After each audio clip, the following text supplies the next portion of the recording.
On a freezing winter night, a young man stood in a rundown kitchen staring at unpaid medical bills for his sick mother. Just then a frantic knock broke the silence. When he opened the door, an elderly man stood outside, shaking from the cold. The old man begged to be let inside to warm himself. After catching his breath, he explained that his wife was in critical condition at a hospital far away, with no way for him to get there. With no car, no money, and only an old bicycle, the young man made a choice.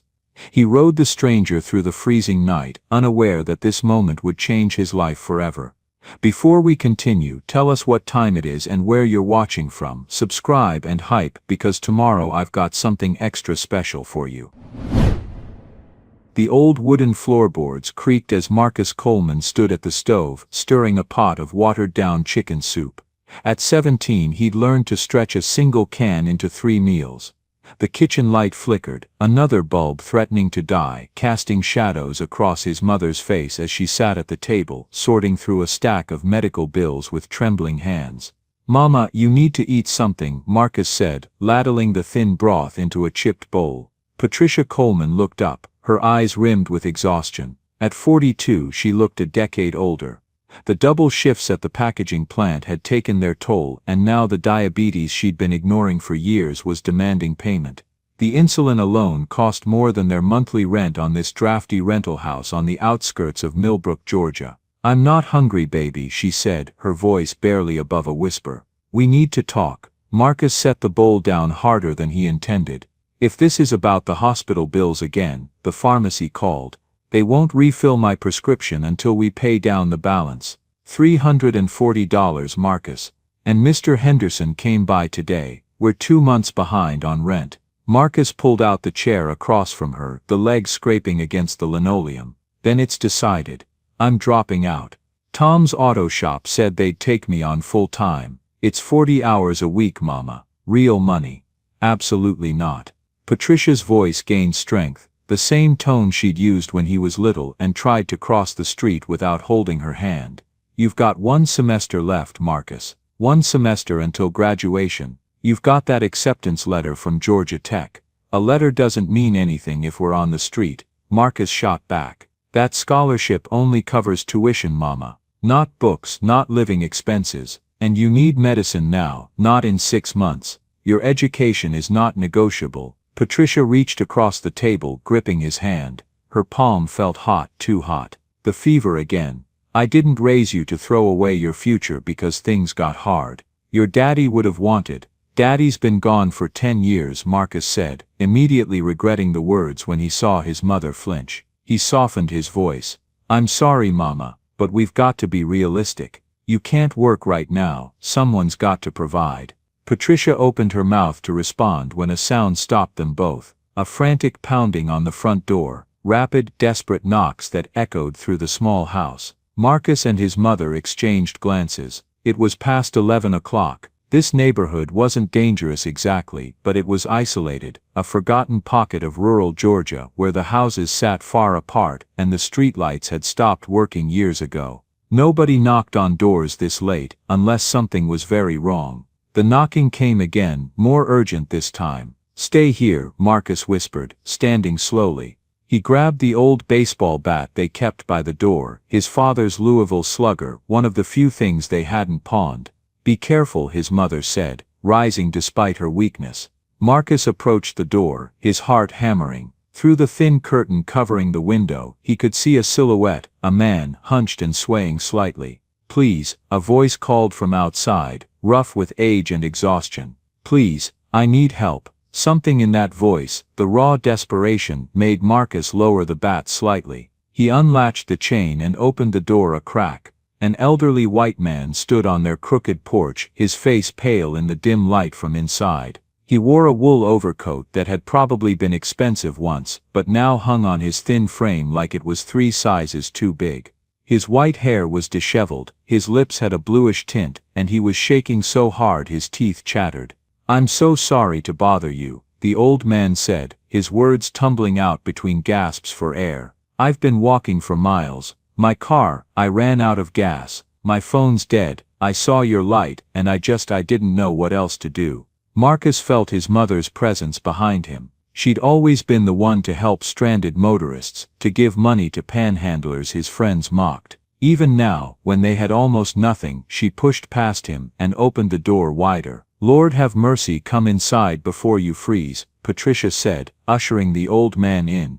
The man stumbled across the threshold and Marcus caught him by the elbow, surprised by how light he felt, all bone and sinew, like he hadn't eaten properly in weeks. "Sir, are you okay?" Marcus asked, guiding him to the couch.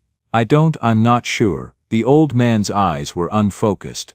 "I need to get to Millbrook General. My wife, she's there. She had a seizure. They called me and his voice cracked. "I was visiting her grave, our daughter's grave. It's the anniversary and I always go, even in winter. When I got the call, I drove as fast as I could, but the car it died on me. Route 47, about 5 miles back." Patricia wrapped their only spare blanket around the man's shoulders while Marcus filled a glass with water from the tap. "Drink this slowly," Marcus instructed, handing over the glass, "and breathe. You're safe now." The old man took the water with shaking hands, sipping carefully. As color began to return to his cheeks, Marcus got his first good look at him. Late 70s, maybe early 80s, expensive watch, a Rolex on his wrist, though the leather band was cracked. Wedding ring worn thin from decades of wear. This was someone who'd once had means, Marcus realized, but something had changed. "Thank you," the old man whispered. "Thank you so much. I know it's late, and I'm a stranger," and he looked around the modest room, taking in the patched furniture, the water-stained ceiling, the space heater working overtime in the corner. "You've been so kind when you have every reason not to be. Everyone deserves help when they need it," Patricia said simply, lowering herself into the armchair. Marcus noticed the way she gripped the armrest, steadying herself. "Millbrook General," Marcus said, "that's 12 miles from here. There's no taxi service out this way, and it's too late for the bus." The old man's face crumpled. "I have to get there. Eleanor, my wife, she's all I have left. If something happens and I'm not there." He pressed his palms against his eyes. Marcus looked at his mother. She was already nodding. "No," Marcus said firmly. "Mama, you're thinking about that bike out back. It's 12 miles, in February. In the dark, it's a bicycle or nothing," Patricia said. "The truck's been dead for 3 months, baby, you know that." "Then I'll call someone. Mr. Henderson has a car." "Mr. Henderson, who we owe 2 months' rent." Patricia raised an eyebrow. "You think he's gonna do us favors?" The old man looked between them, understanding dawning in his pale blue eyes. "I can't ask you to do that. It's too much. If you could just let me rest here until morning, maybe I could walk." "You'd collapse before you made it 2 miles, Marcus said, the words coming out before he could stop them. He thought of his father, dead from a heart attack at 40 because he'd ignored chest pains, thought he could push through. He thought of his mother, sitting at that table with bills she couldn't pay because medicine cost more than anyone poor should have to bear. He thought about the kind of person his father had wanted him to be.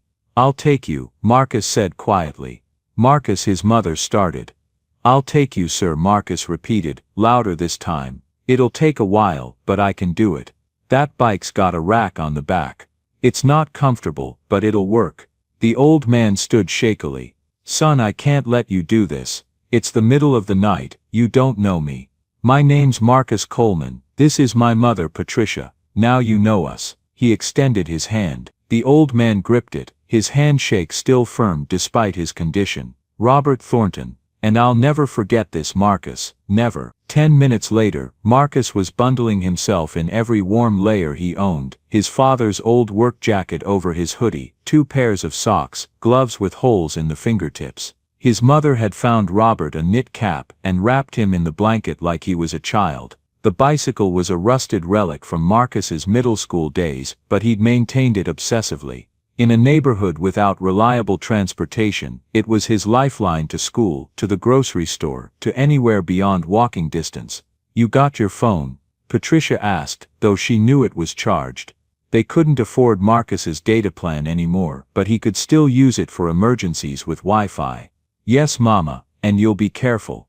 "Always am." She pulled him into a tight hug, whispering in his ear, "Your daddy would be so proud of you." Marcus blinked back unexpected tears. Get some rest, Mama. I'll be back before sunrise. Robert Thornton climbed carefully onto the back rack, holding onto Marcus's shoulders. He was lighter than Marcus expected, maybe 140 pounds, nothing compared to the bags of concrete Marcus had hauled during his summer job. Hold on tight, Mr. Thornton, Marcus said, and if you need me to stop, just say so. Please, the old man said, call me Robert. Marcus pushed off, wobbling slightly under the unaccustomed weight, then found his rhythm. The night was brutally cold, the kind of dry February cold that stole the moisture from your lungs. Their breath came out in white clouds as Marcus pedaled down the dark country road, guided only by the bike's weak headlight and the occasional glimpse of stars between clouds.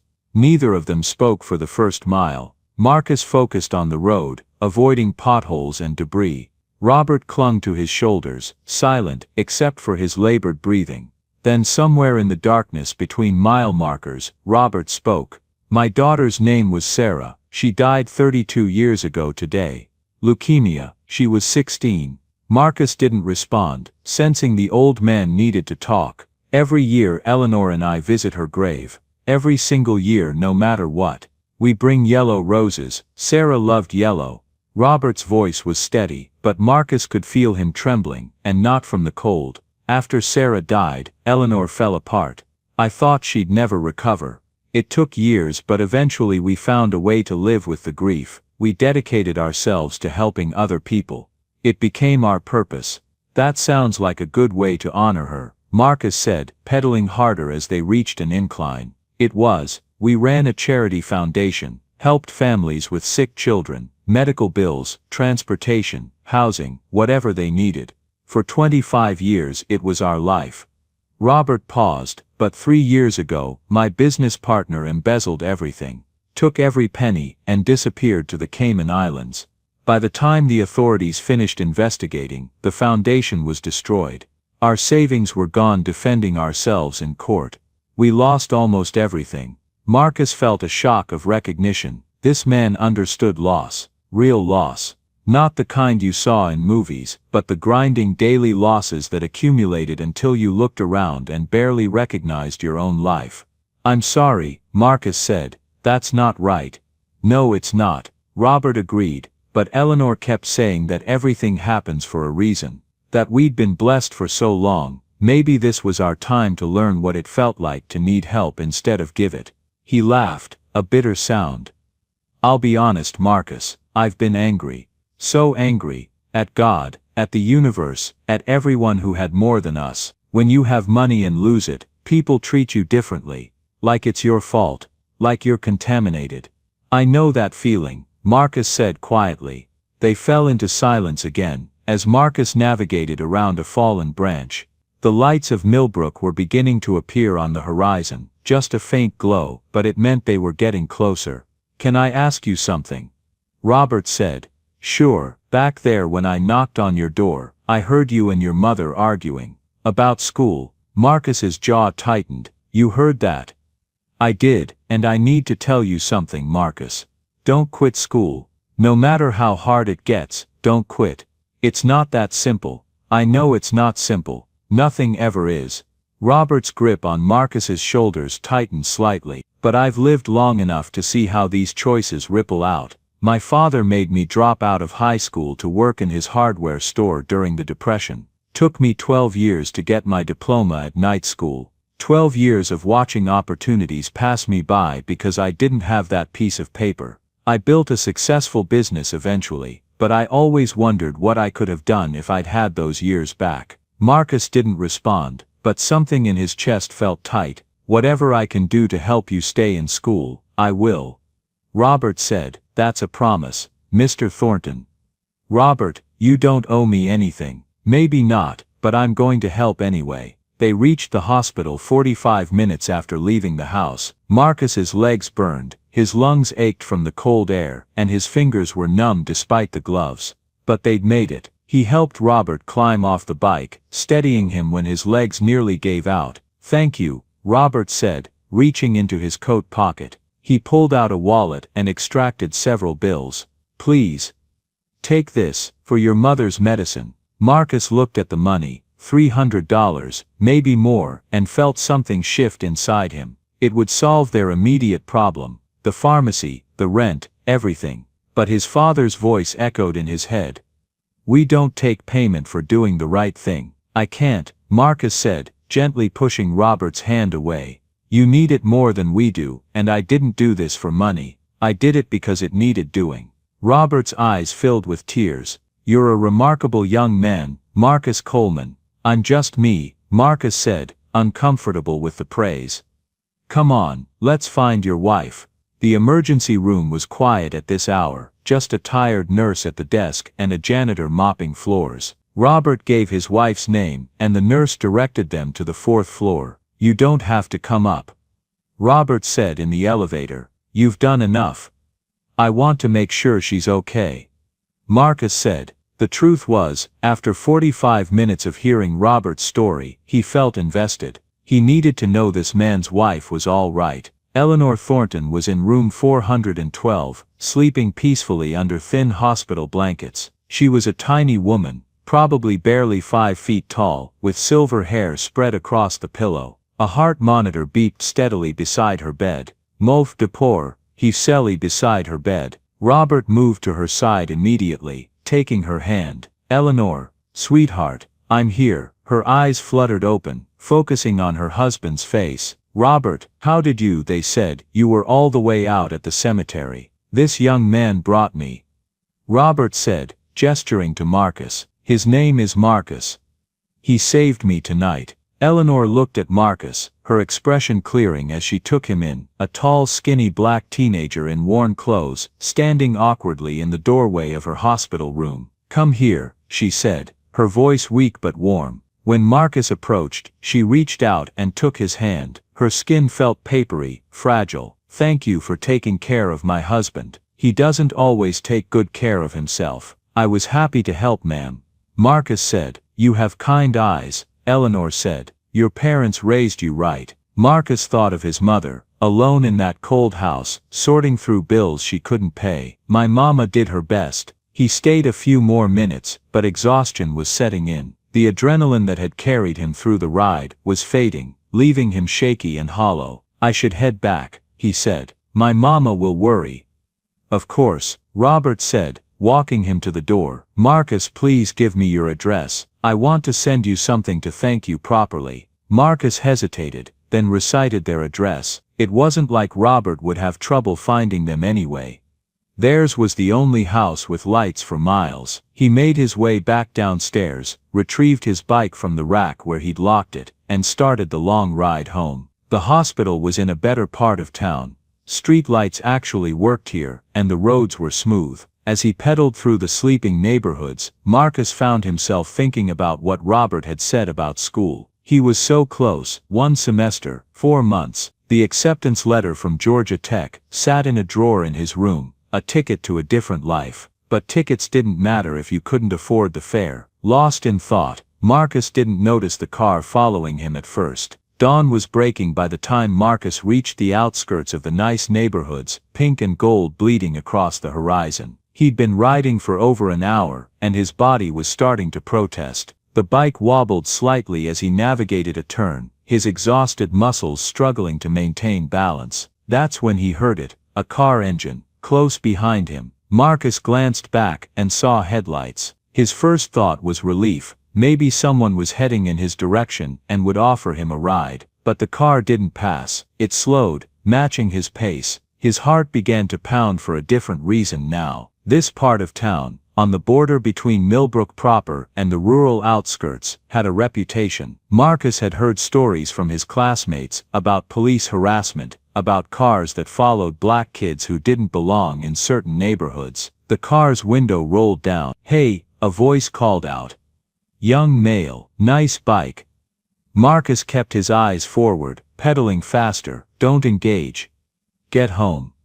I'm talking to you." "Not interested," Marcus called back, his voice steadier than he felt. The car accelerated slightly, pulling up alongside him. Marcus risked a look. 3 white teenagers, probably college age, in a BMW that cost more than his mother would make in 5 years. The driver wore a Georgia State sweatshirt and had the kind of smug expression Marcus had learned to recognize, someone who'd never been told no in their life. "Where'd you steal the bike?" the driver asked, his friends laughing. "It's mine," Marcus said through gritted teeth. "Leave me alone."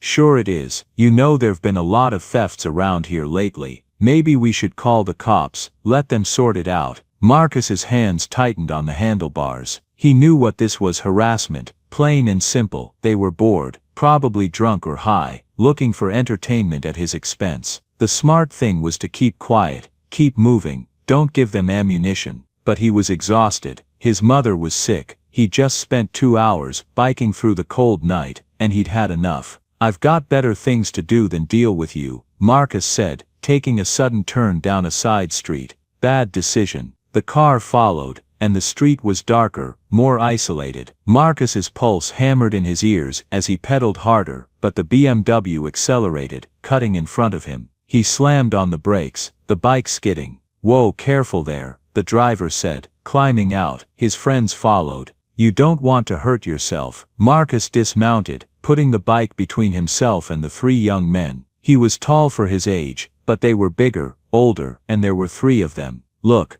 I don't want any trouble," Marcus said, hating how his voice wavered slightly. "Just let me go home." "You know what's funny?" the driver said, circling around. "Rich people always think their stuff won't get stolen. They leave their bikes unlocked, their cars running. Makes it too easy." "I didn't steal anything," Marcus said. "This is my bike. I've had it for 5 years. Prove it." "I don't have to prove anything to you." Marcus started to mount the bike again, but one of the friends, a stocky guy with a buzz cut, grabbed the handlebars. "Not so fast." What happened next came down to instinct and desperation. Marcus yanked hard on the bike, catching Buzz cut off guard. The bike came free, but Marcus overbalanced. He stumbled back, catching himself just before he fell, and that's when the driver pulled out his phone. "I'm calling the police," he announced. "Tell them we caught some thug trying to steal a bicycle in our neighborhood." "Do it," Marcus said, his fear crystallizing into anger. "Call them. Let's see what they say when they check the serial number and it matches my purchase receipt at home." The driver hesitated. His friends exchanged glances. They'd been expecting Marcus to run, to give them the chase they wanted. His refusal to play their game had thrown them off script. "Whatever," the driver finally said. "Keep your piece of crap bike. It's not worth my time." They piled back into the BMW and sped off, tires squealing. Marcus stood there shaking, not from cold, but from the adrenaline dump of confrontation. His father's baseball bat was at home, useless. He'd been completely vulnerable. He remounted the bike and rode away quickly, constantly checking over his shoulder. The encounter had rattled him more than he wanted to admit. In that moment, facing those 3 men, he'd felt utterly powerless. Just like he felt every time his mother struggled to breathe. Just like he felt opening bills they couldn't pay. Just like he felt reading that acceptance letter from Georgia Tech, knowing it might as well be a rejection. By the time Marcus reached the turnoff to the rural road leading home, the sun was fully up. He was bone-tired, emotionally drained, and wanted nothing more than to collapse in his bed. That's when he realized the bike was making a strange sound. Marcus stopped and examined it. The rear tire was flat, not just low, completely deflated. In the scuffle with those guys, something must have punctured it. No, Marcus muttered, checking his phone. Dead. He'd forgotten to charge it last night. He was still 5 miles from home. 5 miles of walking, pushing a broken bike after having already ridden more than 24 miles round trip. Marcus wanted to scream. Wanted to throw the bike into the ditch. Wanted to sit down in the middle of the road and just give up. Instead, he started walking. His legs ached with each step. The bike was awkward to push with the flat tire dragging. Cars passed occasionally, but none stopped. Why would they? He was just another black kid with a broken bike on the side of a rural road. Invisible. Marcus thought about Robert's story. About losing everything. About his daughter's grave and yellow roses and a foundation that helped people until the money ran out. He thought about Eleanor in that hospital bed, reaching out to take his hand with her papery skin. Good people, dealt bad hands. Just like his mother. Just like him. The sun climbed higher. Marcus's throat was dry, his stomach empty. He hadn't eaten since that watery soup last night. Each step felt heavier than the last. He almost missed it when the car pulled up beside him, a cream-colored Lexus, older model but well-maintained. The passenger window rolled down. "Marcus?" He turned, startled. Robert Thornton sat in the driver's seat, Eleanor beside him. They both looked exhausted but alert, concern written across their faces. "What happened?" Robert asked, pulling the car onto the shoulder. "Why are you walking?" "Flat tire," Marcus said, the words coming out scratchy. "Got a puncture somehow." "It's fine. I'm almost home." "You're 5 miles from home," Eleanor said firmly. "And you look ready to collapse." Robert helped him get that bike in the trunk. "Really, I'm okay." Marcus started, but Robert was already out of the car. "Son, we've been looking for you for an hour," Robert said, taking the bike from Marcus's grip. "When I went downstairs and saw your bike still in the rack, I got worried. Hospital security footage showed you leaving 45 minutes before we found the bike. I thought something terrible had happened." Together they wrestled the bike into the Lexus's trunk, bungee cords holding it partially closed. Marcus climbed into the back seat, his body sagging with relief the moment he sat down. "Drink this," Eleanor said, handing back a bottle of water and a granola bar. Slowly, Marcus obeyed, the cold water feeling like a miracle on his parched throat. The granola bar disappeared in 4 bites. "What happened to your bike?" Robert asked, pulling back onto the road. Marcus hesitated, then told them about the 3 men in the BMW. As he talked, he saw Robert's hands tighten on the steering wheel, his knuckles going white. Eleanor's expression darkened. "Did you get their license plate?" Eleanor asked. "No, ma'am. I wasn't exactly thinking about that at the time."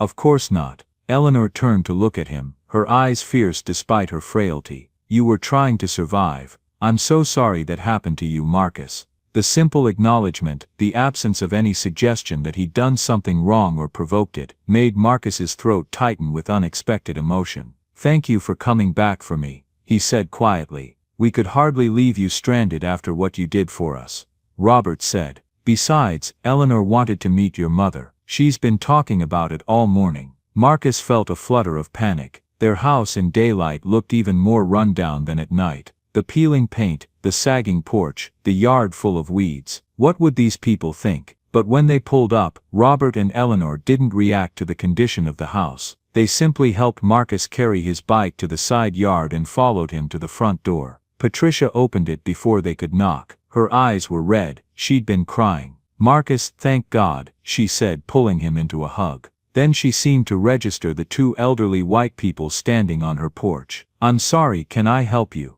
"Mrs. Coleman, I'm Robert Thornton. This is my wife, Eleanor. Your son saved my life last night." "He did." Patricia looked at Marcus, who suddenly found the floorboards very interesting. "He did," Eleanor confirmed.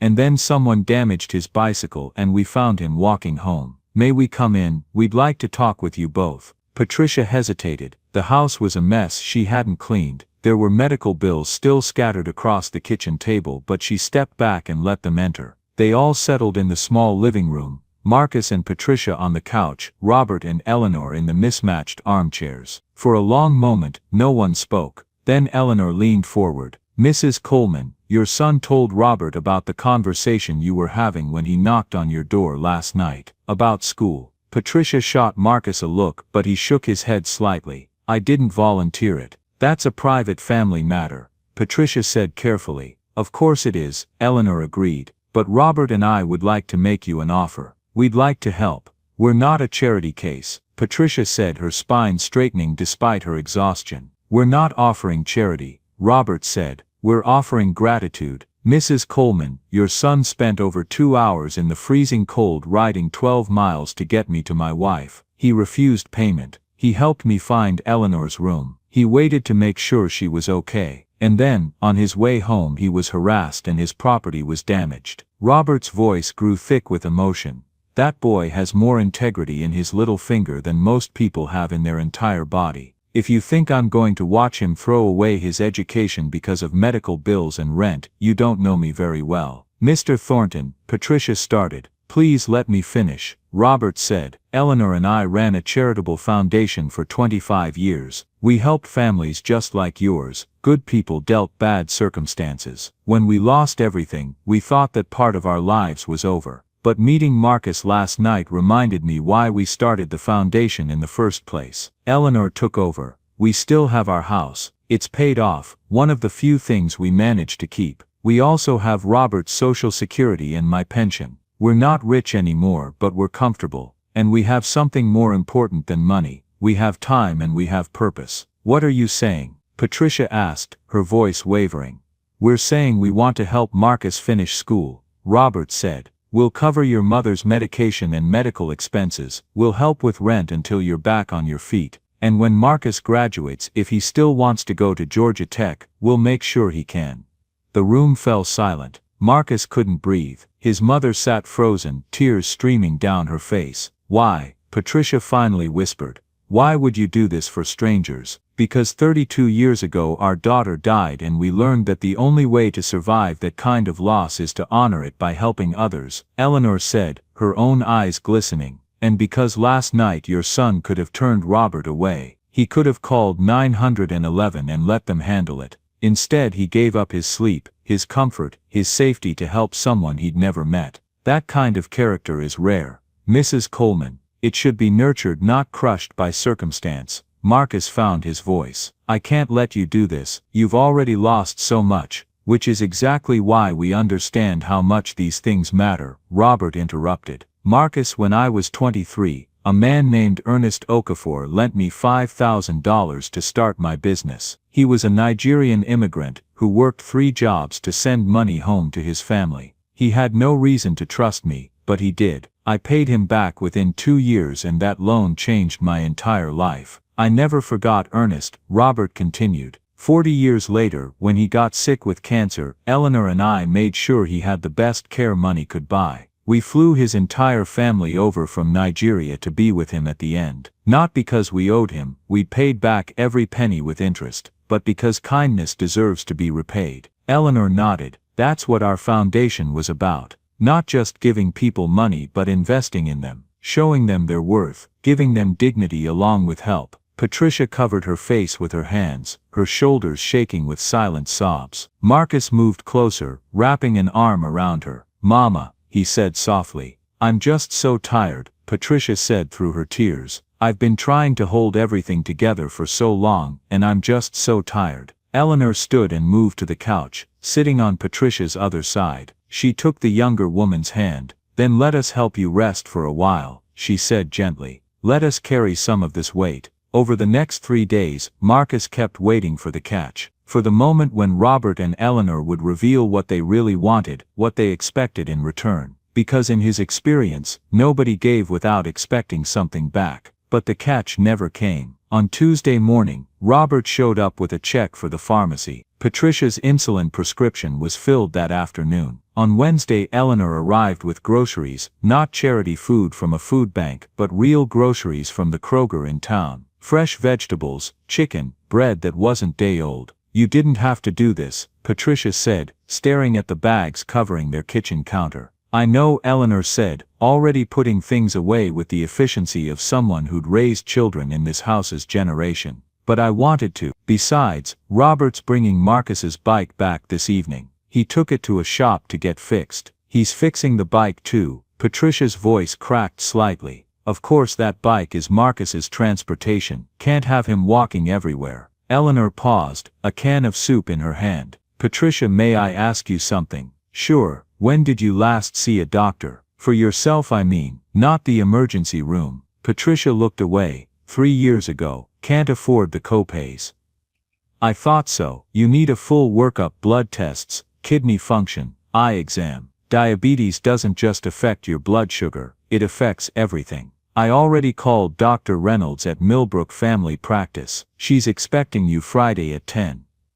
Mrs. Thornton, Eleanor, please. Eleanor, I can't accept all this. It's too much. Eleanor turned to face her fully. Can I tell you something? When Robert and I lost our foundation, lost our savings, I wanted to die. Not dramatically, I didn't try anything. But I stopped caring about living. What was the point? We'd spent 25 years helping people, and one person's greed had erased all of it. She sat down at the kitchen table, gesturing for Patricia to join her. But then I got sick, the seizure that brought me to the hospital. And lying in that emergency room, I realized something. The people we'd helped over the years, they were still out there, living their lives, raising their children, building businesses, going to college. Our foundation was gone, but the impact of it wasn't. That was still real. Patricia listened, her hands wrapped around a mug of coffee Eleanor had made. Meeting Marcus reminded me that we still have something to give, Eleanor continued. Not money, not the way we used to, but time, experience, connection.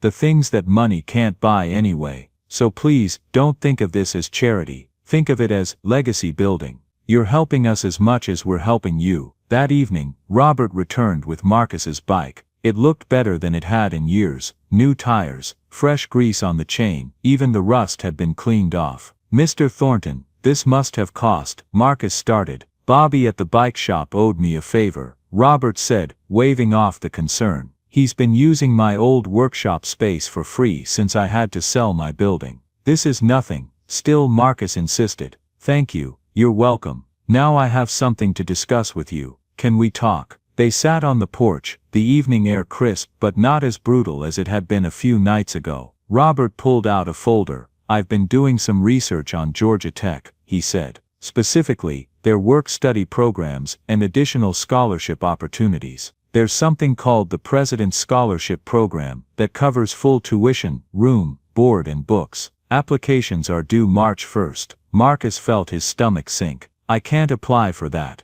You need a minimum 3.8 GPA and leadership experience. I've only got a 3.6, and I haven't had time for extracurriculars. I've been working. What if you did have time? Robert asked. What if for the next 4 months your only job was school? No part-time work, no worrying about bills. Just focus on getting those grades up and building a strong application. That's not realistic. It is if we're helping your mother with expenses. Robert opened the folder, showing Marcus a spreadsheet. Eleanor and I sat down and worked out a budget. We can comfortably cover your rent, utilities, and your mother's medical costs for the next 6 months. That gives her time to get healthy enough to work again. Reduced hours, desk work instead of physical labor. It gives you time to finish strong. Marcus stared at the numbers. It was all there, every bill, every cost, calculated and accounted for. Why are you doing this? He asked quietly. Robert was silent for a long moment.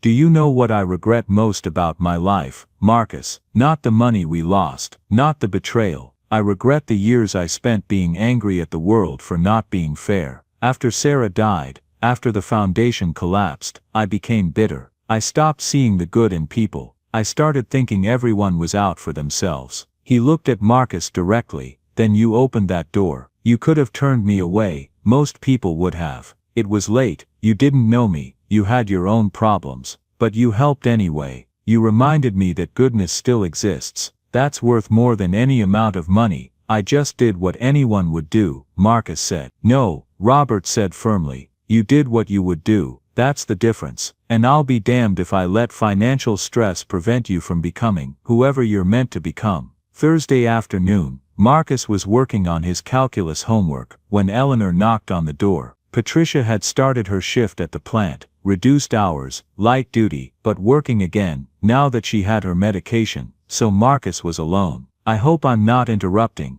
Eleanor said. I brought something for you. She handed him a leather-bound journal, the pages cream-colored and thick. What's this for? Marcus asked. Writing, Eleanor said simply. Robert told me you're planning to study engineering at Georgia Tech. That's wonderful. But I also noticed the books on your shelf. Langston Hughes, James Baldwin, Ta-Nehisi Coates. You're a reader. Marcus felt embarrassed. Those are just for fun. Just for fun. Marcus, do you know what Robert studied in college? Engineering, I thought. Business. And he was good at it. Built a successful company. Made a lot of money. But his passion was always woodworking. He used to spend weekends in his shop, building furniture by hand. Beautiful pieces, museum quality. She sat on the couch, and Marcus joined her. After we lost the foundation, Robert stopped woodworking. Said it reminded him too much of better times. But last night, after we got home from bringing you your bike, I found him in the garage. He was sketching out plans for a bookshelf. Said he wanted to make something useful again. Eleanor handed him another item, a photograph. It showed a younger Robert in a workshop, surrounded by half-finished furniture, grinning at the camera with wood shavings in his hair. He looks happy, Marcus observed. He was, because he was doing something he loved, even if it wasn't his job. Eleanor looked at Marcus steadily. I'm not saying don't study engineering. I'm saying don't forget the other parts of yourself. The parts that read poetry, the parts that think about the world. Those parts matter too. I'll try, Marcus said, taking the journal. Good. Now I need your help with something. What's that? Teaching me how to use this confounded smartphone. Robert got me an iPhone for Christmas, and I can barely make calls. My granddaughter says I should learn to text, but all these tiny buttons. She pulled out the phone, looking helplessly at it. Marcus laughed, genuinely laughed, for the first time in months. I can definitely help with that. They spent the next hour going through the phone's features. Eleanor was a quick learner, once she understood the logic behind the interface. She was particularly delighted by the camera feature. You mean I can just point and click? No film to develop. Welcome to 2025, Mrs. Thornton. Eleanor, she corrected with a smile. And don't you dare make me feel older than I already do. As the lesson wrapped up, Eleanor's expression grew more serious. Marcus, can I tell you something about your mother? What about her? She's scared, not of being sick, she's scared of burdening you. When we talked yesterday, she kept apologizing for not being able to provide more, for you having to worry about her, for the possibility of dying and leaving you alone. Marcus felt his chest tighten. She said that, not in so many words, but I could tell. I've been where she is, helpless, dependent, terrified of failing the people I love. It's a horrible feeling. I don't know how to help her with that, Marcus admitted. Just keep being yourself. Keep showing her that her son turned out to be a good man. That's what she needs to see, that even if she worries she hasn't given you enough, she's given you something more important than money. She's given you character. That night at dinner, a real dinner, with pot roast and vegetables, and enough for everyone. Patricia seemed lighter than Marcus had seen her in months. She actually smiled when he told her about teaching Eleanor to use her phone. Sounds like you made a friend, Patricia said. I guess so, Marcus said. They're nice people, Mama. Really nice. I know. I just keep waiting for something to go wrong. Patricia set down her fork. I'm not used to things going right. Maybe we're due for some good luck. Maybe. Patricia reached across the table and took his hand. Your daddy would be proud of you, baby. The way you helped that man, the way you've taken care of me, he'd be so proud. Marcus squeezed her hand. I learned from the best. They sat there for a moment, mother and son, in their run-down kitchen, with its flickering light and water-stained ceiling. But for the first time in a long time, it felt like home instead of just a place they were trying to survive. Outside, the February night was cold, but inside, something warmer was growing. The fragile beginning of hope. By the end of February, Marcus's life had developed a new rhythm. Monday through Friday, he focused entirely on school. His grades, freed from the constant anxiety about money, began to climb. The calculus that had frustrated him suddenly made sense when he had time to actually study. His English teacher, Mrs. Patterson, noticed the change. Marcus, can I speak with you after class? She asked one afternoon. He waited as the other students filed out, anxiety creeping back. Had he done something wrong? I've been reviewing your recent essays, Mrs. Patterson said, pulling out his last 3 assignments, all marked with A's. There's been a significant improvement in your work, not just the grades, the depth. You're engaging with the material differently. I've had more time to focus, Marcus said carefully. I can tell, which is why I want to talk to you about something. She leaned against her desk. Every year our school nominates one senior for the President's Scholarship at Georgia Tech. The deadline is March 1st, and I'd like to nominate you. Marcus's heart jumped. Mr. Thornton mentioned that scholarship, but Mrs. Patterson, I don't have the GPA. You need a 3.8 minimum, and I'm only at 3.75 as of this morning, she interrupted.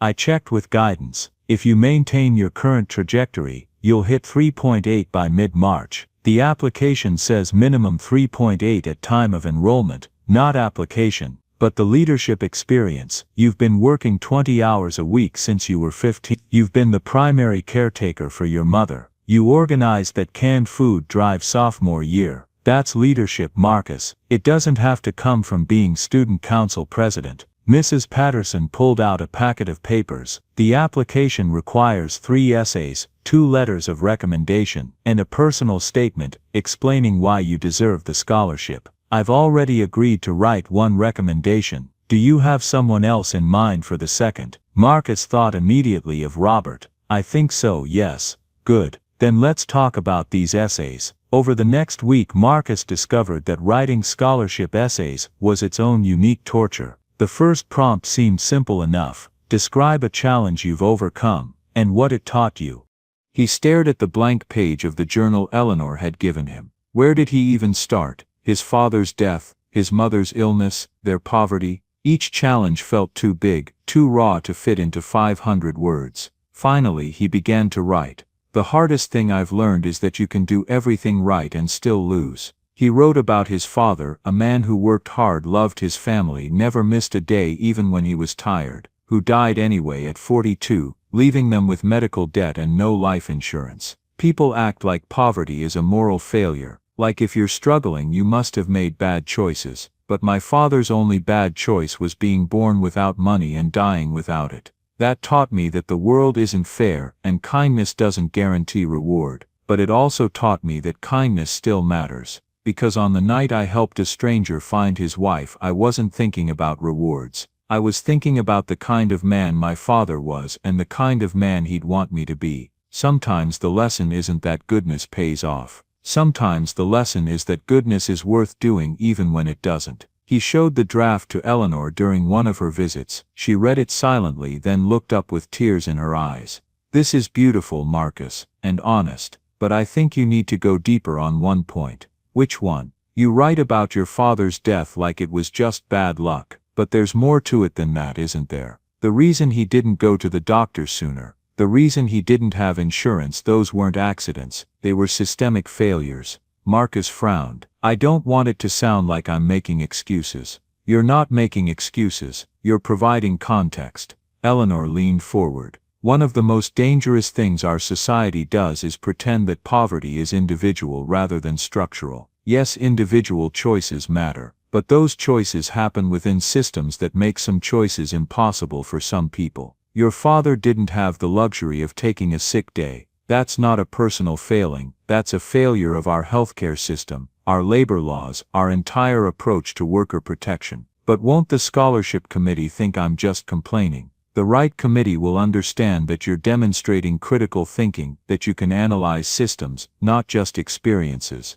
That's what college is about, Marcus. Learning to see the bigger picture. With Eleanor's guidance, Marcus revised the essay. It became sharper, more analytical, but retained its emotional core. Mrs. Patterson reviewed it and made a few small edits for grammar, but otherwise approved. This is strong work, she said. Now let's tackle the second essay. Describe your academic and career goals and how Georgia Tech will help you achieve them. This one was easier in some ways. Marcus had been thinking about engineering since middle school when a teacher brought in a civil engineer to talk about bridge design. The idea that you could build something that would last for generations, that would serve thousands of people, had captivated him. But as he wrote, he found himself incorporating things Robert had told him about the foundation, about using business skills for social good. His goals expanded beyond just being an engineer. He wanted to work on infrastructure projects in underserved communities, to design affordable housing, efficient public transportation, accessible public spaces. You want to help people, Robert observed when Marcus shared this draft.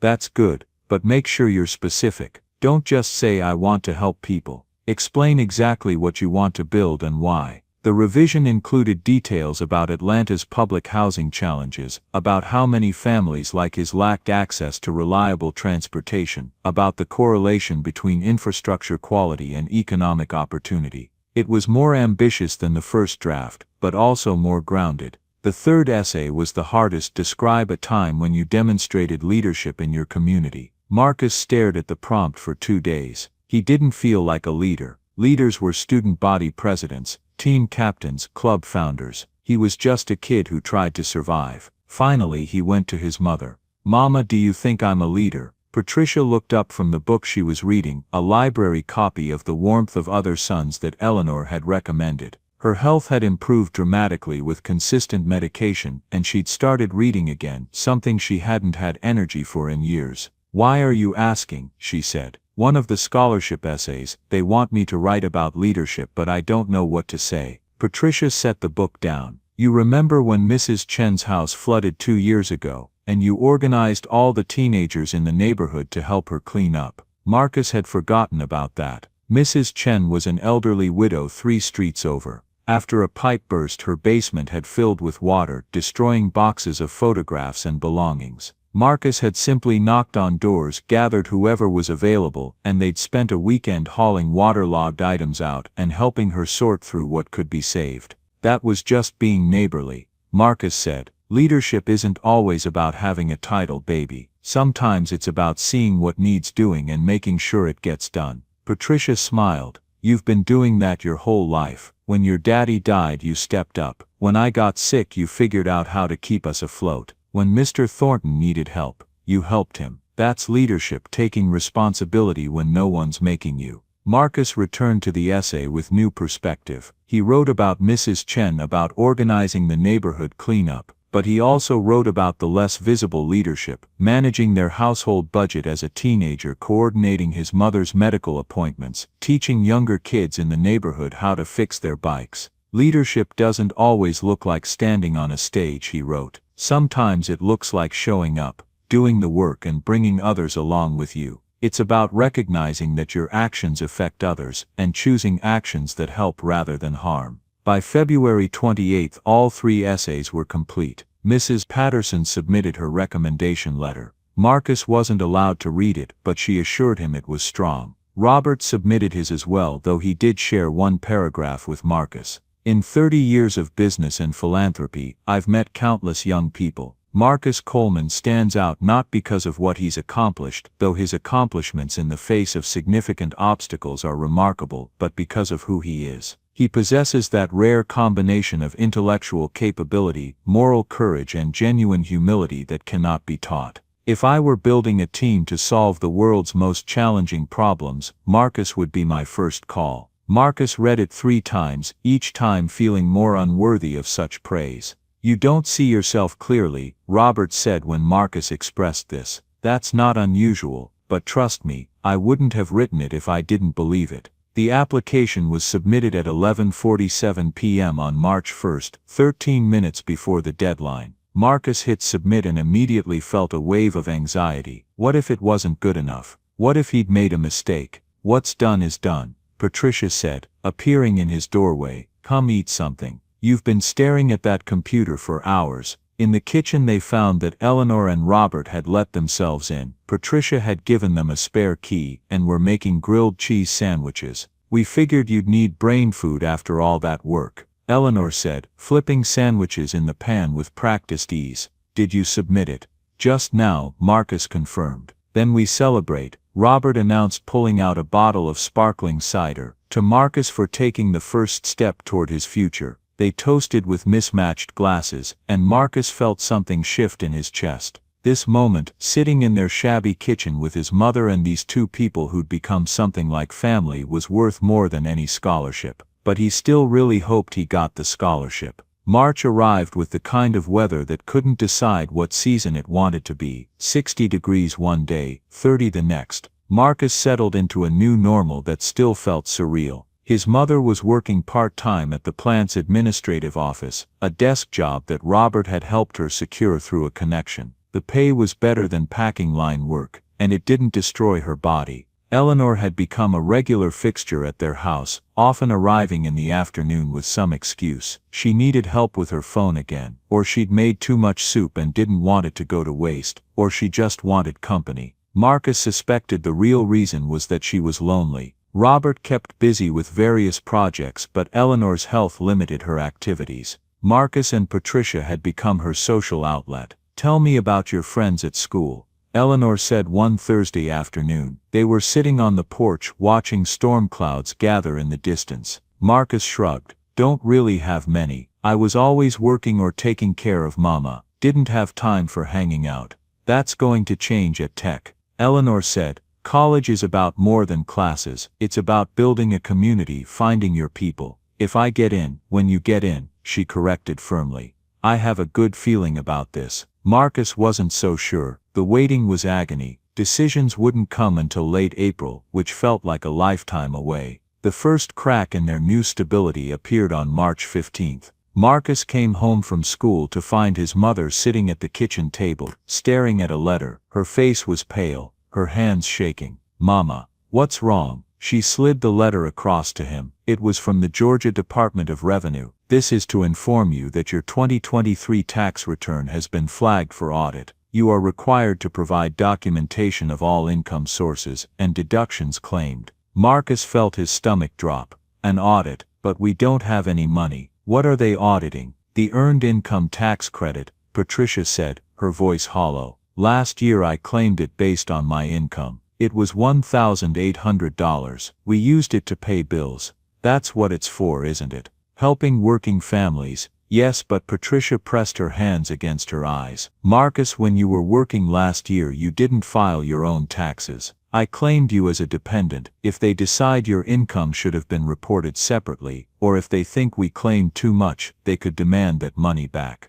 Plus penalties, plus interest. Marcus did the math in his head. If they owed $1,800 plus penalties, it could easily be $2,500 or more. Money they absolutely didn't have. There has to be a mistake. Marcus said, "We didn't do anything wrong. I know that. But audits don't care about intent, they care about documentation." And Marcus, her voice cracked. "I didn't keep all the receipts. I didn't think I needed to. Some of your pay was cash under the table from that landscaping job. I didn't report it because I didn't think." "It's okay, Mama, we'll figure this out." But panic was rising in his chest. Just when things were starting to work, this happened. It felt like the universe was punishing them for daring to hope. He called Robert immediately. "I'm coming over," Robert said without hesitation. 20 minutes later, Robert was sitting at their kitchen table, reviewing the audit letter with the careful attention of someone who dealt with the IRS before. "Okay," he said finally. "First thing, don't panic. Audits sound scary, but most of them get resolved without major penalties if you cooperate and provide documentation. But we don't have all the documentation," Patricia said miserably. "Then we reconstruct it." "Marcus, you worked for Tom's Landscaping last summer, correct?" "Yes, sir." "How many hours per week approximately?" 20 to 30 depending on the week." "And what was your pay rate?" $10 an hour for most jobs, $12 for the harder ones." Robert pulled out a notepad and started calculating. "So roughly $200 to $350 per week for about 12 weeks. That's approximately $3,000 to $4,000 total. Some cash, some by check." "About half and half," Marcus confirmed. "Good, we can work with that." "Patricia, do you have any bank statements showing the checks being deposited?" "Maybe, I'd have to look." Also find any text messages or emails with Tom confirming work schedules or payments." "Marcus, same for you. Any proof of employment helps." For the next 2 hours they dug through Patricia's limited records. She'd kept some bank statements and they found 3 deposit slips that matched checks from Tom's Landscaping. Marcus's phone had text message threads confirming various job schedules and payment amounts. "This is a start," Robert said. "Now you'll need to respond to the IRS within 30 days. I'm going to connect you with an accountant I know, Charles Kim. He specializes in helping low-income families deal with tax issues. Pro bono work mostly." "Mr. Thornton, we can't keep accepting help," Patricia said, her voice tight with emotion. "You've already done so much." "Patricia," Robert said gently, "when Eleanor and I lost our foundation we had to accept help too. From friends, from former colleagues, from people we'd helped years before. It was humbling. It was hard, but it taught us that accepting help isn't weakness, it's wisdom.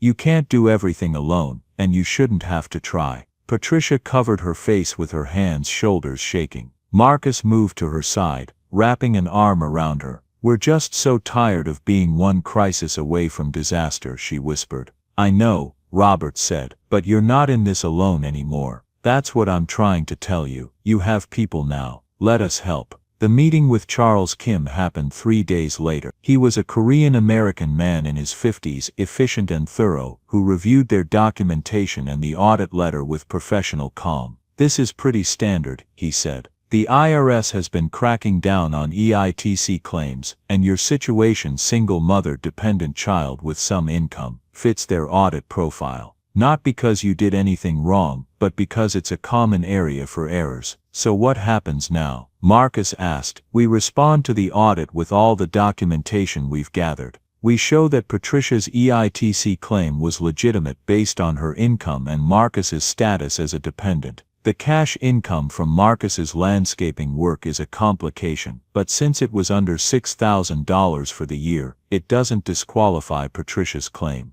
"Will we owe money?" Patricia asked. "Possibly a small amount if they recalculate the credit based on Marcus's total income. But I don't think it'll be more than a few $100s, and we can request a payment plan if needed." It wasn't the disaster Marcus had feared, but it was still another weight added to an already heavy load. The second complication arrived on March 22 in the form of a phone call from Georgia Tech's financial aid office. "Is this Marcus Coleman?" a woman's voice asked. "Yes, ma'am, this is Jennifer Walsh from Georgia Tech Financial Aid. I'm calling about your president's scholarship application." Marcus's heart stopped. It was too early for decisions. "Unless is something wrong with my application?" he managed to ask. "Not with the application itself. However, we've received an anonymous complaint alleging that one of your recommendation letters contains false information. Specifically, the letter from a Robert Thornton claiming you saved his life." The room tilted. "That's not false. That happened. I'm sure it did. However, we're required to investigate all complaints. I need to verify the details of this incident. Can you provide me with any documentation? Police reports, hospital records, anything that corroborates the events described in the letter?" Marcus's mind raced. "There's no police report because nothing illegal happened, but the hospital would have records of Mr. Thornton's wife being treated that night, and of him arriving later. That would be helpful. I'll also need to speak with Mr. Thornton directly. Can you provide his contact information?" Marcus gave her Robert's number, then immediately called him after hanging up. "Someone reported me to Georgia Tech," Marcus said, the words tumbling out. "They're saying your recommendation letter is fake." "What? Who would?" Robert's voice hardened with anger. "Don't worry, Marcus. I'll call this Jennifer Walsh right now and clear this up." But as Marcus sat on his bed, staring at his phone, a sick feeling grew in his stomach. He knew who had made that complaint. The 3 men in the BMW. They'd seen him that night, riding his bike through their neighborhood. One of them must have recognized him, maybe looked him up somehow, found out about his tech application. It felt like the universe was actively working against him. That evening, the entire group gathered at Marcus's house: Patricia, Robert, Eleanor, and even Charles Kim, who'd heard about the new crisis. "This is harassment," Charles said flatly. "Whoever filed that complaint is trying to sabotage Marcus's chances." "But can they?" Marcus asked. "Can they actually get my application rejected?" "Not if we document everything properly," Robert said. "I've already spoken with Jennifer Walsh. She was very professional, very fair. She just needs proof that the events I described actually happened. So we're going to the hospital tomorrow to request records." "They might not release them," Eleanor pointed out. "Privacy laws. They'll release records showing that I was admitted to the ER that night, with my wife, and that we checked out the next morning.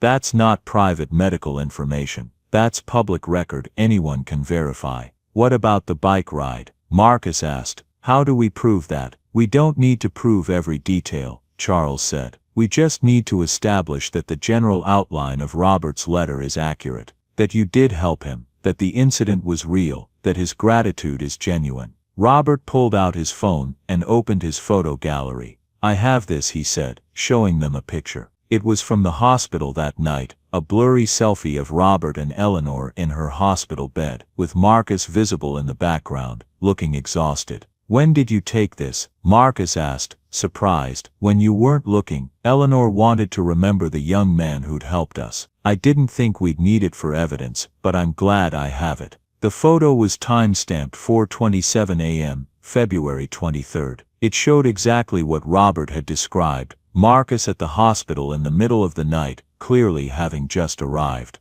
This might be enough, Charles said, examining the image. Combined with hospital records showing Robert's wife was admitted, it establishes the credibility of the letter. But why are they even investigating? Patricia asked. Why would Tech listen to an anonymous complaint? Because they have to, Jennifer Walsh explained when she called back the next day. We receive dozens of anonymous complaints every application season. Most are frivolous, but we're required to investigate all of them. If we didn't, and it turned out someone had falsified their application, we'd be liable. I understand, Robert said. He was on speakerphone in Marcus's kitchen. I've emailed you the hospital records and the photograph. Is there anything else you need? No, this should suffice. The photo is particularly helpful. It corroborates both the timeline and the relationship between you and Marcus. I'll note in my report that the complaint appears to be unfounded. How long will the investigation take? Marcus asked. I'm closing it today. Your application will proceed through normal evaluation. I'm sorry you had to deal with this, Marcus. For what it's worth, your application is strong. The essays are excellent. After she hung up, Marcus felt his body sag with relief, but the relief was mixed with anger. I know who did this, he said quietly. Everyone looked at him. Those guys in the BMW, the ones who harassed me on the way back from the hospital, they must have found out somehow that I applied to Tech. Can we prove it? Patricia asked. No, Charles said. And honestly, even if we could, it wouldn't help. The complaint has been dismissed. Moving forward, the best revenge is living well. You get into Tech, you succeed, you build the life you want. That's how you win. But Marcus couldn't shake the feeling of violation. Someone had tried to destroy his future over what? A perceived slight, racism, boredom. That night, he couldn't sleep. He kept thinking about those three men, about their smug faces, about how easily they could try to ruin someone's life and face no consequences. Around midnight, he heard a soft knock on his door. Marcus, you awake? It was his mother. Yeah, Mama. She came in and sat on the edge of his bed, just like she'd done when he was little and had nightmares. I know you're angry, she said. How do you not be? Those guys tried to sabotage my application for no reason. And they'll get away with it, because we can't prove it was them. You're right, it's not fair. Patricia took his hand. But baby, you can't let them live in your head rent-free. That's what they want, to make you bitter, to make you doubt yourself, to take away your peace. I don't know how to just let it go. You don't let it go. You transform it. You take that anger, and you use it as fuel. You get into that school, you work harder than anyone else, and you become someone who builds a world where fewer people have to deal with this kind of garbage. That's how you honor yourself and your daddy, and everyone who's been where you are. Marcus felt tears prickling his eyes. What if I'm not strong enough? Then we'll be strong together. Me, you, Robert, Eleanor, everyone who loves you. You don't have to carry this alone. She stayed with him until he finally fell asleep, her hand holding his, just like when he was small, and the world felt too big and scary to face alone. In the morning, Marcus woke with renewed determination. They wanted to break him? Fine. He'd show them what breaking actually looked like. The breaking open of a seed to become something new and stronger. April arrived with the kind of slow burn that made every day feel like a week. Decision letters from Georgia Tech were scheduled to be released April 28 at 5 p.m. Marcus tried not to obsess over the date, but it hovered in the back of his mind constantly, a deadline that could change everything. School continued. His GPA had climbed to 3.82, beyond the minimum requirement for the President's Scholarship. Mrs. Patterson said his final research paper on infrastructure inequality in American cities was the best work she'd seen in her 20 years of teaching. You should be proud of this, she said, handing back his paper with an A+ marked in red ink. Seriously, Marcus, this is graduate-level analysis. But Marcus found it hard to feel proud of anything when his future hung in limbo. Robert tried to keep him distracted with projects. Together they renovated the front porch of Marcus's house, replacing rotted boards, painting the railings, installing a new light fixture. Physical work helped quiet Marcus's anxious thoughts. You know what I love about building things, Robert said one Saturday afternoon as they measured lumber. There's something honest about it. You put in the work and you see the result. It's not like business where success can be arbitrary. If you build a good porch, you have a good porch. I wish getting into college worked that way, Marcus said. In a sense it does. You've done the work, the grades, the essays, the recommendations. Now you have to trust that the work speaks for itself. Easier said than done. Eleanor, meanwhile, had become obsessed with teaching Patricia to cook more elaborate meals. Their kitchen had transformed into a testing ground for recipes from Eleanor's late mother: pot roast chicken and dumplings, peach cobbler. My mother was from South Carolina, Eleanor explained, rolling out pie dough while Patricia watched and took notes. She believed food was love made visible. Every Sunday she'd cook for 20 people, family, neighbors, whoever needed feeding. My mama was the same way, Patricia said. Sunday dinners were sacred. I wish I'd learned more from her before she passed. It's not too late to learn, and when Marcus goes off to college, you'll want to send him care packages. Nothing says I love you like homemade cookies. If he goes, Patricia said quietly. When Eleanor corrected firmly, have faith, Patricia, but Marcus noticed that even Eleanor seemed anxious. She checked her phone more frequently, always asking if he'd heard anything, if there were any updates. It was oddly comforting to know that other people were as invested in his future as he was. The tax audit resolved on April 10th. Charles Kim called with good news. The IRS had accepted their documentation and determined that Patricia's EITC claim was legitimate. They owed $127 in additional taxes due to Marcus's unreported cash income, but no penalties. That's it? Patricia asked, incredulous. Just $127, just $127, Charles confirmed. And you can set up a payment plan for $25 a month if needed. This is the best possible outcome. One crisis averted, but the big one still loomed. Marcus tried to distract himself with plans for the future, both futures, the one where he got in and the one where he didn't.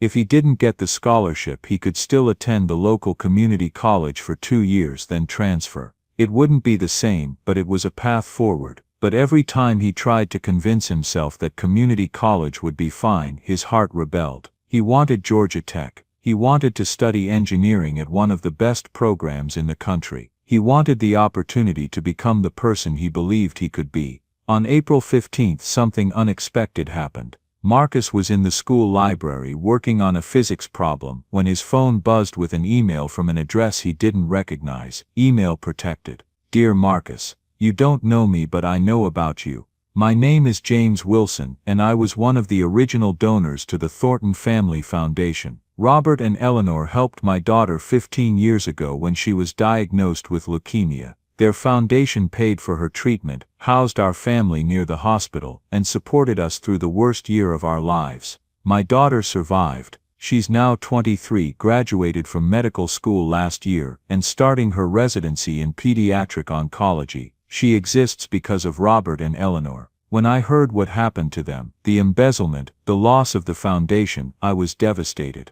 I tried to help financially, but they refused. Too proud, too hurt. But I've kept tabs on them, checking in occasionally to make sure they're okay. Last week, Robert called me. He told me about you, about the night you helped him, about your application to Georgia Tech, about the anonymous complaint that tried to sabotage you. He called because he wanted my advice on how to help you with your college expenses beyond the scholarship. I want to help too. Not because Robert asked, but because helping people like you, people who help others despite having every reason not to, is the best way I know to honor what Robert and Eleanor did for my family. If you receive the President's Scholarship and attend Georgia Tech, I'd like to cover your additional expenses, textbooks, transportation, personal costs, anything not included in the scholarship. I know you don't know me, and this offer might seem strange. But I've learned that kindness creates ripples. You threw a stone into a pond when you helped Robert.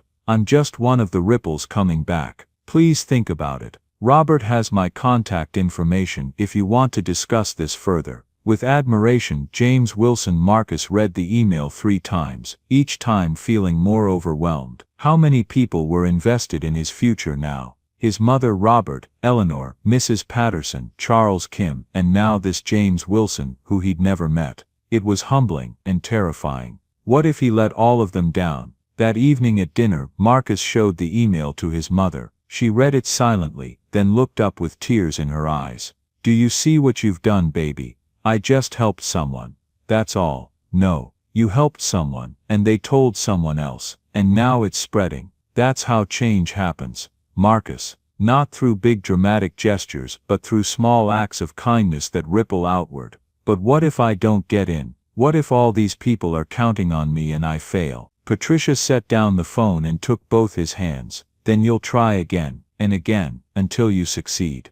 Because failure isn't about getting rejected from one school, Marcus. Failure is about giving up, and Coleman men don't give up. The final 2 weeks of April crawled by with agonizing slowness. Marcus developed a routine: wake up, check email, nothing, go to school, come home, check email, still nothing, do homework, help with dinner, check email, nothing, go to bed. Robert noticed his obsessive checking and tried to intervene. Marcus, you need to step away from the computer, he said on April 25, 3 days before decision day. Come help me with something. Help with what? You'll see. Robert drove them to an address on the other side of Millbrook, a modest house with a workshop in the back. The sign on the workshop read Thornton & Son Woodworking, though the inked Son had been painted over. This used to be my shop, Robert explained, unlocking the door. I sold the building but kept the equipment. The new owner lets me use the space sometimes.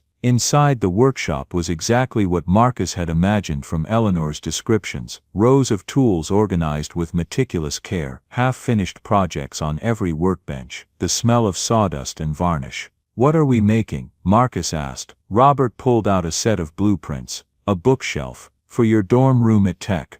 Mr. Thornton, Robert, and don't argue.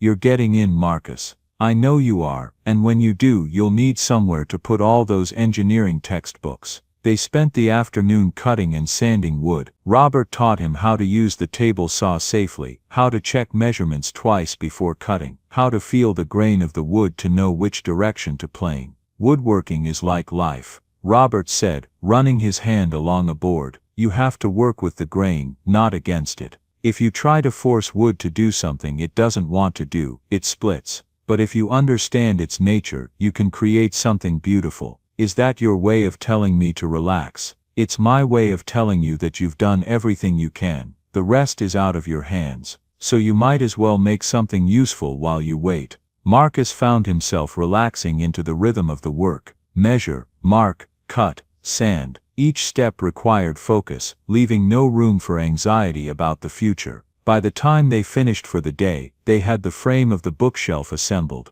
We'll finish it after you get your acceptance letter, Robert said, surveying their work with satisfaction. Then we'll stain it whatever color you want. What if, when Robert interrupted firmly, when you get your acceptance letter, have some faith, son. On April 27, the day before decisions came out, Marcus couldn't focus on anything. School was a blur. Dinner tasted like cardboard. He tried to do homework, but ended up just staring at the pages. His mother noticed. Of course she noticed. Come on, she said, pulling on her jacket. We're going for a drive. Mama, I'm not in the mood. I didn't ask if you were in the mood. I said we're going for a drive. They drove to the cemetery where Marcus's father was buried. Patricia parked and they walked to the grave together, the evening air cool against their skin. You know what your daddy used to say when things got hard? Patricia asked, standing before the simple headstone. What? He'd say tomorrow's a new day.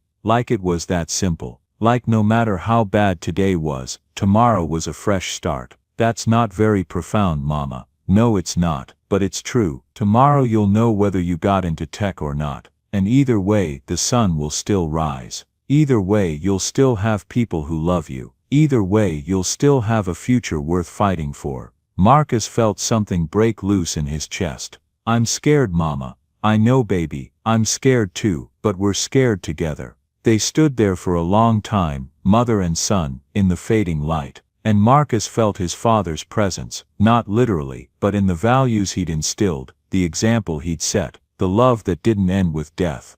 Okay, Marcus said finally, I'm ready. Ready for what? Tomorrow, whatever it brings. That night, Marcus slept better than he had in weeks. And when he woke on April 28, he felt something he hadn't felt in a long time. Hope. April 28th dawned clear and bright, the kind of spring day that Georgia did perfectly. Warm sun, light breeze, dogwoods blooming white and pink along every street. Marcus spent the morning in a strange state of calm, accepting that whatever happened would happen. Patricia took the day off work, claiming she had an appointment.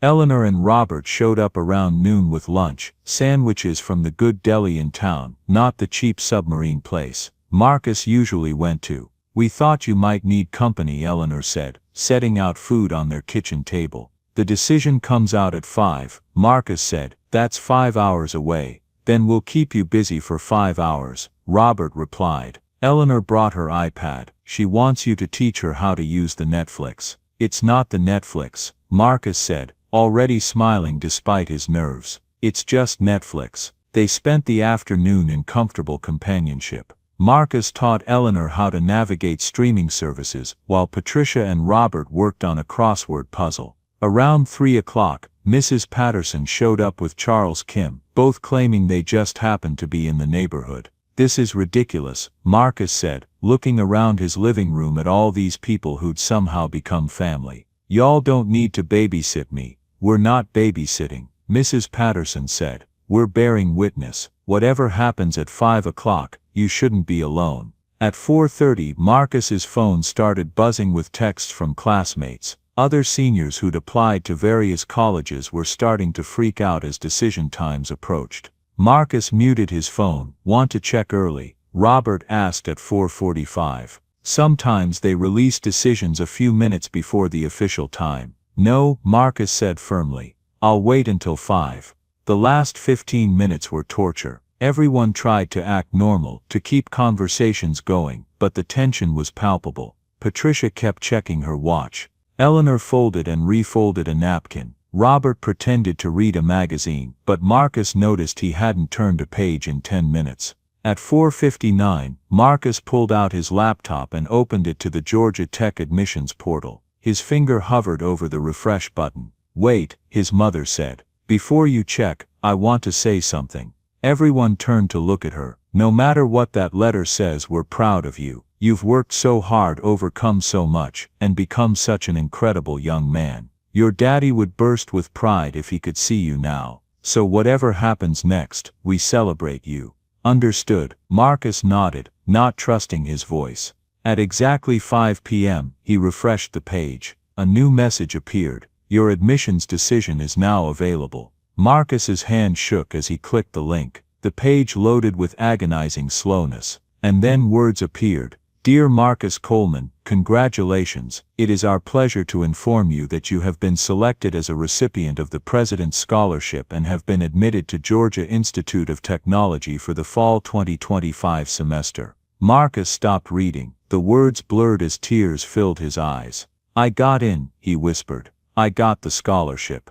I got in." The room erupted. Patricia pulled him into a fierce hug, sobbing into his shoulder. Eleanor was crying too, clutching Robert's hand. Robert's eyes shone with unshed tears. Mrs. Patterson and Charles were clapping and cheering. "I knew it," Eleanor said. "I knew it. Let me see. Let me see." Patricia took the laptop, reading the letter over and over as if the words might change. "Full scholarship, room and board, books, everything. Oh my God, Marcus. Oh my God." Marcus felt like he was floating, like none of this could be real. 4 months ago he'd been ready to drop out of school, to work full-time at an auto shop, to give up on his dreams. And now he was going to Georgia Tech on a full scholarship. Speech. Someone called out, probably Charles. I can't." Marcus looked around at all these faces, all these people who'd believed in him when he'd stopped believing in himself. "Thank you. That's all I can say. Thank you. Now we celebrate," Robert declared. "Everyone to our house. Eleanor made a cake this morning, just in case." "You made a cake before we knew?" Marcus asked. "Of course I did. I had faith," Eleanor said simply. They caravanned to Robert and Eleanor's house, a modest ranch-style home on the north side of Millbrook. Marcus had never been inside before. It was filled with photographs of their daughter Sarah, frozen forever at 16. Yellow roses, silk ones, sat in a vase on every table. The cake was chocolate with vanilla frosting, and Eleanor had decorated it herself. "Congratulations, Marcus, Georgia Tech class of 2029 inches. You even got the year right," Marcus said, amazed. "I did my research," Eleanor said with satisfaction. They ate cake and talked about the future. Marcus would need to submit his acceptance by May 15th. Orientation was in August. Robert had already been researching dorm options and meal plans. "You'll want to join some student organizations," Mrs. Patterson advised. "Engineering students can get siloed. Make sure you branch out, meet people from different majors. Join a service organization," Patricia said. "Something that gives back, that's important. Join whatever makes you happy," Eleanor countered. "This is your time, Marcus. Your chance to discover who you are outside of taking care of others." As the evening wore on, people gradually left. Mrs. Patterson had papers to grade. Charles had an early morning meeting. Eventually, it was just Marcus, Patricia, Robert and Eleanor sitting in the living room, the remains of the celebration scattered around them. "I need to tell you something," Robert said, his tone growing serious. "Eleanor and I have been thinking about the future. Our future." Marcus and Patricia exchanged worried glances. "We're not getting any younger," Eleanor continued, "and we don't have children to take care of us as we age. We've been talking to our lawyer about our estate planning." "You don't have to talk about this now," Patricia said quickly. "Today is about celebrating. Today is the perfect day to talk about it," Robert countered, "because part of what we're celebrating is the idea that kindness creates lasting connections. Patricia, Marcus, you've become family to us. The family we thought we'd lost when Sarah died." He pulled out a folder. Of course there was a folder. Robert always had folders and opened it. "We've updated our will. When we die, our house goes to you, along with our remaining savings, about $200,000. We know it's not the fortune we once had, but it's enough to provide some security." Marcus felt like the air had been knocked out of his lungs. Patricia looked equally stunned. We can't accept." Patricia stammered. "You can and you will," Eleanor said firmly. "We don't have anyone else. Our extended family is scattered, barely in touch. You two have given us purpose, joy and love in our final years. This is our way of ensuring that our lives meant something beyond ourselves." "But what if," Marcus tried to find words, "what if something happens and you need that money for medical care, or we have long-term care insurance and Medicare." "This is carefully planned, Marcus. Our lawyer made sure everything is in order." Robert's expression softened. "We're not doing this to burden you with obligation. We're doing it because it brings us peace, knowing that our home, the home where Sarah grew up, will shelter people we love." Patricia was crying again, but these were different tears. "I don't know what to say." "Say you'll visit us often once Marcus is at school," Eleanor said. "Say you'll call when you need someone to talk to. Say you'll remember us fondly when we're gone. That's all we ask." They talked late into the night, about plans and dreams and the strange way life connects people. How a knock on a door in the middle of the night could change everything. How kindness given freely creates bonds stronger than blood. When Marcus and Patricia finally drove home around midnight, they rode in silence for a while. Then Patricia spoke. "Your daddy would have loved Robert and Eleanor." "Yeah, he would have. He'd be so proud of you, Marcus. Not just for getting into tech, but for the kind of man you've become. The kind who helps strangers in the night. The kind who works hard without complaining. The kind who honors his family while building his future." Marcus felt the familiar sting of tears. "I miss him, Mama." "I know, baby. I do too. Every single day." They pulled into their driveway, the porch light Robert had installed shining bright and welcoming. "This is a good day," Patricia said. "One of the best days of my life." "Mine too, Mama. Mine too." That night Marcus lay in bed unable to sleep, but for the first time in months, it wasn't from anxiety. It was from excitement, from possibility, from the overwhelming realization that his life was about to change in ways he'd barely let himself imagine. He thought about his father, about that last conversation they'd had before the heart attack. His dad had been fixing the kitchen sink, cursing at a stubborn pipe. "You know what I want for you, Marcus," he'd said, looking up from his work. "I want you to have choices, real choices, not the kind where you pick between two bad options, but the kind where you get to choose what kind of life you want to live. That's what freedom really is." having choices. Now Marcus had choices. He could study engineering at one of the best schools in the country. He could build a career helping people through infrastructure and design. He could honor his father's memory by living a life of purpose and integrity. He pulled out the journal Eleanor had given him and began to write. Today I got into Georgia Tech. But more than that, I learned something about the world. I learned that even when things seem hopeless, even when you're one crisis away from disaster, kindness can change everything. Not just receiving kindness but giving it. I knocked on Mr. Thornton's door thinking I was helping him. But really he helped me remember who I wanted to be. He and Mrs. Thornton showed me that losing everything doesn't mean you've lost what matters most.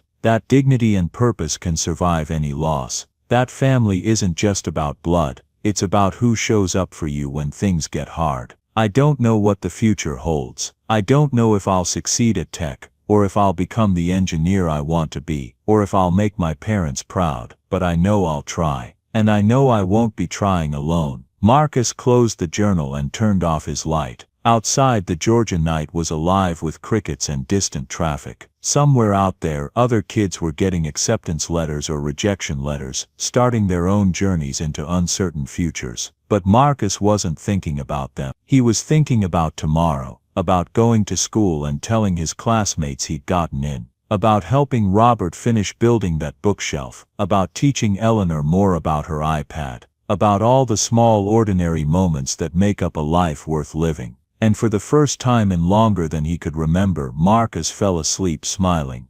Join us to share meaningful stories by hitting the like and subscribe buttons. Don't forget to turn on the notification bell to start your day with profound lessons and heartfelt empathy.